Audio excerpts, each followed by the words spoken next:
Welcome back to AskAPop. Today we're talking about bacon in Jerusalem. Do I have a story for you? Well, technically it's two stories, but they are intertwined. So let's start with bacon, because doesn't every good story start with bacon? Years ago we were teaching a story in Sunday school about preparing for worship and how it involves all the senses. And one of our kids just popped up in the back and said, "Oh, it's kind of like bacon." And we just kind of looked at each other and looked at her, and she said, "Yeah, because when my mom's cooking bacon, first we hear her, I can hear it, crackling and hissing in the pan, and it gets my interest, and then I can smell it, and I start headed down the hallway." And then literally before I ever take my first bite, my mouth's watering and I'm really ready for breakfast. She said, "That's kind of like when I go to church. The first thing I do is I see the steeple, because we have a big steeple at our church." She goes, "So I see the steeple, and then as I'm walking into the church, I smell the church smells. I hear the church bells. So long before I ever hear any of the sermon or anything, I'm really ready for worship." And we're like, "Wow, she hit it spot on."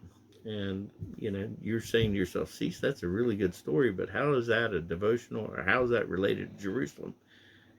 Good question. I'm going to tell you why you're probably digging in your fridge looking for bacon. Now, you see, our choir director, Norton, every year at Easter, he sings a solo of the Holy City. And now, if you've never heard that on Easter, I recommend you come and visit us and listen to it. And if you're from out of town, it's worth visiting us for spring break just for that. Forget about the beach and everything else. I digress. But anyway, I'm up in the pews and listening to this on Easter next to my wife, when all of a sudden, I'm no longer in the pews. I'm back in that bus with 40 or so other travelers coming into the city of Jerusalem in 2019 along with everybody else. And it's amazing, hearing Norton's beautiful voice, and it's just overwhelmed me. And God doesn't make mistakes, and there's absolutely a reason that his first king in that city wasn't only a warrior but also a musician.